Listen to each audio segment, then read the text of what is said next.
Olá, meus amores, tudo bem com vocês? Vamos lá para mais uma aula de ciências? Hoje nós estaremos iniciando nossos estudos através do módulo 3. Nós já terminamos o módulo 1 e o módulo 2 e hoje iremos começar a utilizar o módulo 3. Vamos lá! Hoje nós estaremos estudando sobre atividades humanas e conservação do ambiente. Então, abra aí o módulo de vocês na página 190 a 198. Recursos naturais. Nesta página, ela já se inicia com uma questão. Todos os dias realizamos diversas atividades que necessitam de recursos naturais. Das atividades abaixo, assinale aquelas que utilizam tais recursos. Então, vocês deverão estar marcando a opção correspondente a esta questão, tá bom? Mas o que é um recurso natural? O recurso natural, ele é proveniente dos ambientes naturais e ele pode estar sendo utilizado de forma direta ou indireta por quem? Por nós, seres humanos. E para que utilizamos? Para atender às nossas necessidades. Nós temos os minerais, a água, a luz solar, o ar, os seres vivos e dentre outros. Todos esses exemplos que eu acabei de citar para vocês são exemplos de recursos naturais. É importante que vocês saibam que o ser humano, ele utiliza esses recursos para produzir o quê?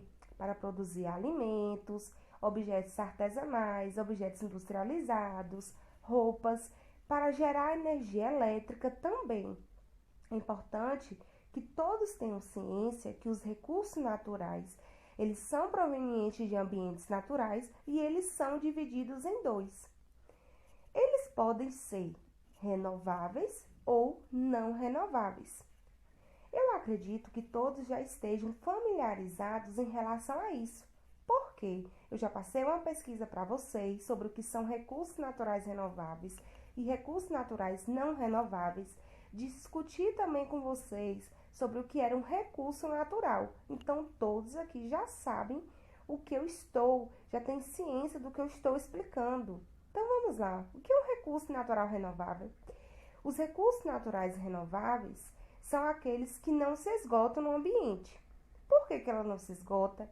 Porque ela se renova. E ela se renova em um ritmo constante e superior ao do seu consumo.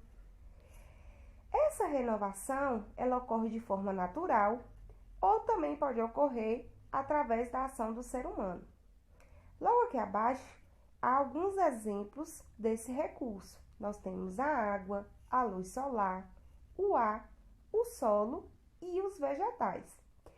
Sabe-se que o ser humano cada vez mais vem ampliando a utilização dos recursos naturais renováveis, como o vento, a luz solar e até mesmo, para quem ainda não sabia dessa informação, as ondas do mar para gerar energia elétrica. Logo abaixo, eu tenho a imagem de uma usina que utiliza a energia que gera, na realidade, energia elétrica através das ondas do mar. Então, olha que interessante. Vamos agora aprender um pouco mais sobre recursos naturais não renováveis? Esses recursos, eles podem se esgotar no ambiente. Por que isso pode ocorrer? Porque a sua renovação, ela envolve milhões de anos, além de serem consumidos a um ritmo superior ao de sua renovação. Ou seja, a sua renovação demora muito mais do que o consumo que nós utilizamos. Então, o que vai ocorrer? Por ser um recurso não renovável e que demora muito para se renovar, o que vai acontecer? Ele vai acabar se esgotando no ambiente. Então, é importante que todos saibam que os recursos naturais, eles não podem ser repostos no ambiente pela ação do ser humano.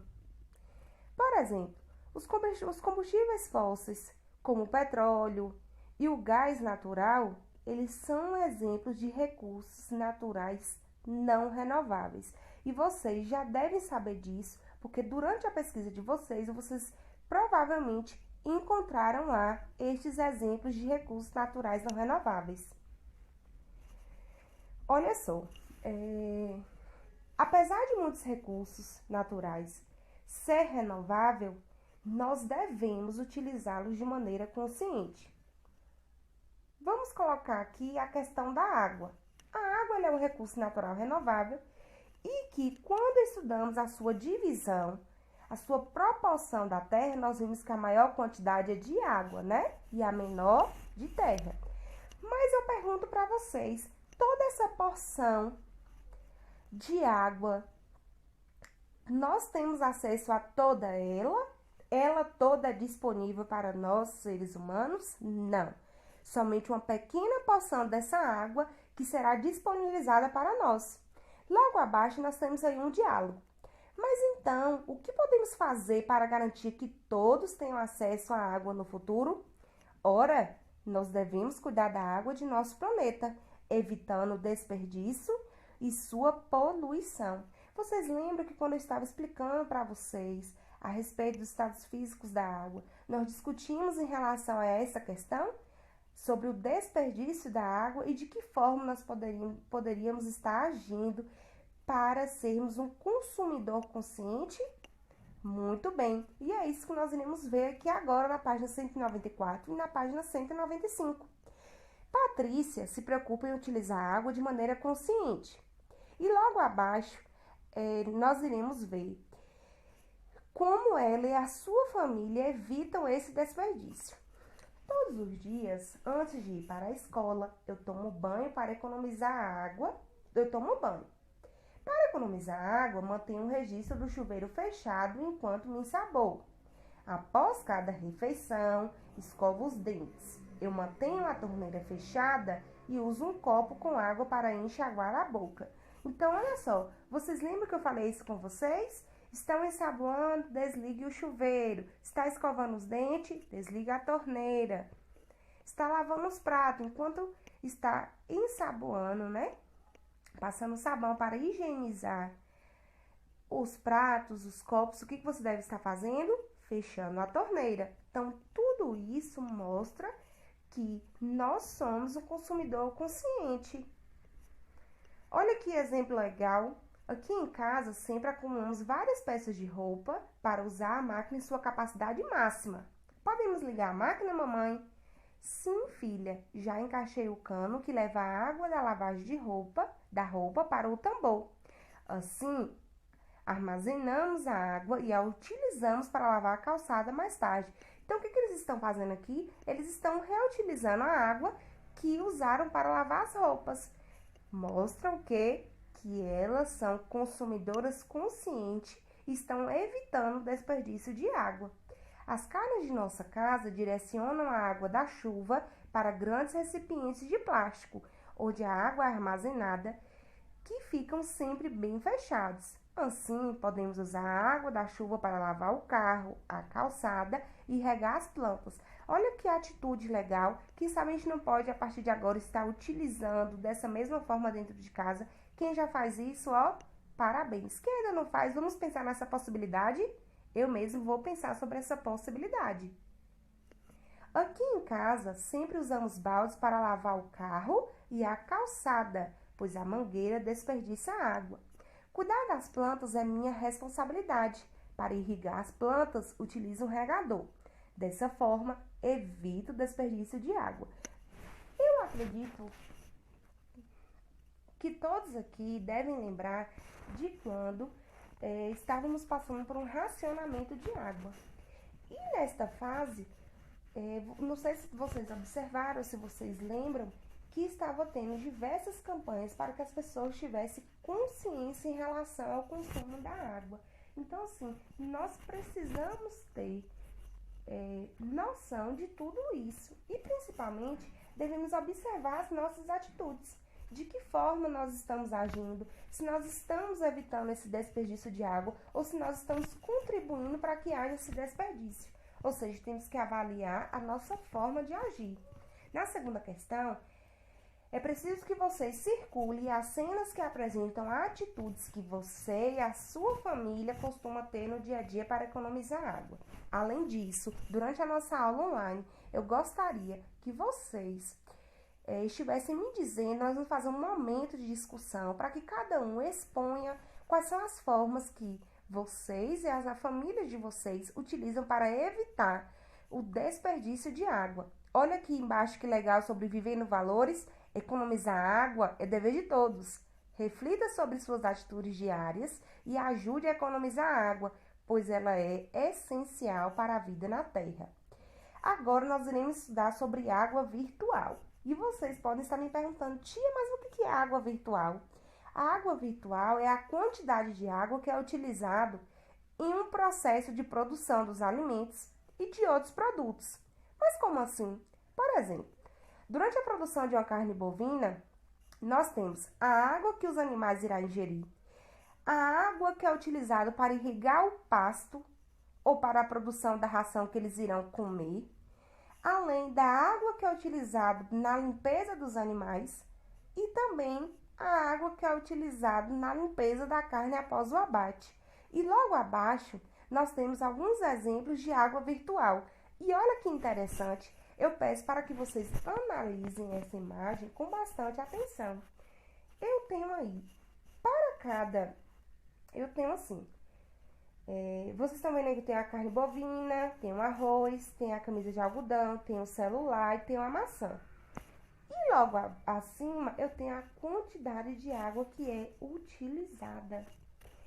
E reparem só, durante a nossa aula online eu quero fazer uma discussão com vocês em relação à quantidade que foi utilizada em cada uma dessas aí. E logo abaixo tem uma questão. Essa questão vocês deverão estar copiando e respondendo no caderno, tá bom? Muito bem, espero que vocês tenham compreendido o conteúdo. Eu já havia explicado para vocês quando eu fui orientar em relação à pesquisa que vocês deveriam estar fazendo. Então, só para retomar, nós vimos sobre o recurso natural, que ele é proveniente do meio ambiente, e vimos também que ele é dividido em dois, em recurso natural renovável e os não renováveis. Então, essa atividade vocês irão responder com base nesses conhecimentos que eu trouxe aqui para vocês. Então, vamos lá. Circule no diagrama abaixo o nome de 7 recursos naturais. Logo depois disso, vocês deverão abrir o caderno de vocês e colocar assim: resposta da atividade da página 197, primeira questão. Por que vocês irão fazer isso? Porque vocês precisarão estar fazendo um quadro, colocando de um lado recursos naturais renováveis e do outro recursos naturais não renováveis. E aí, irão colocar essas palavras que vocês circularam no diagrama, irão classificar de acordo com o que ele é, se é um recurso natural renovável ou não renovável. Na segunda questão, é assim: as imagens a seguir apresentam situações que envolvem desperdício de água. Ligue cada ação à situação de desperdício correspondente. Então, vocês irão ligar a situação com a imagem correspondente. Terceira questão: leia o texto abaixo e faça as atividades propostas. Você já ouviu falar em pré-sal? As reservas de petróleo e de gás natural se formaram há milhões de anos e continuam se formando.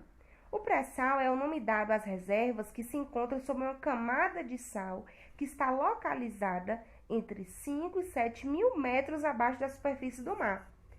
No Brasil, grande parte do petróleo produzido é retirado das reservas do pré-sal, que estão distribuídas no litoral entre os estados de Santa Catarina e Espírito Santo. Logo abaixo eu tenho uma tabela. Eu tenho assim: produção diária de barris de petróleo do pré-sal. Em 2010 foi quanto? 41 mil. 2014, 500 mil. 2016, 1 milhão. 2018, 1,5 milhão. Então, prestem atenção em relação a este texto e em relação a esses dados que está aí ao lado no gráfico. Por quê? Vocês precisarão desses dados para estar respondendo a letra A, B e C. A letra A está pedindo para que vocês recortem de jornais, de revista, imagens de produtos feitos a partir do petróleo. Aí está pedindo para que vocês colhem no papel sulfite. Não é preciso isso. Vocês podem estar colando no caderno de ciências. É só colocar a mesma coisa que eu expliquei na atividade da primeira questão, da página 197. Vocês irão colocar questão 3, terceira questão, da página 198, letra A. E aí, vocês irão colar essas imagens. Letra B. Observando os dados da tabela, calcule quantos barris de petróleo foram produzidos em 15 dias no ano de 2016. Então, cuidado quando vocês estiverem calculando, prestem bastante atenção para que o resultado não fique errado. Letra C. A produção diária de barris de petróleo aumentou de 2010 para 2014. De quanto foi esse aumento? A mesma coisa, vocês precisarão estar calculando. Muito bem, meus amores, espero que vocês tenham compreendido. Qualquer dúvida no nosso momento de aula online, vocês poderão estar retirando. E qualquer coisa é só me chamar. Beijos, meus amores, um excelente dia para vocês. Fiquem com Deus.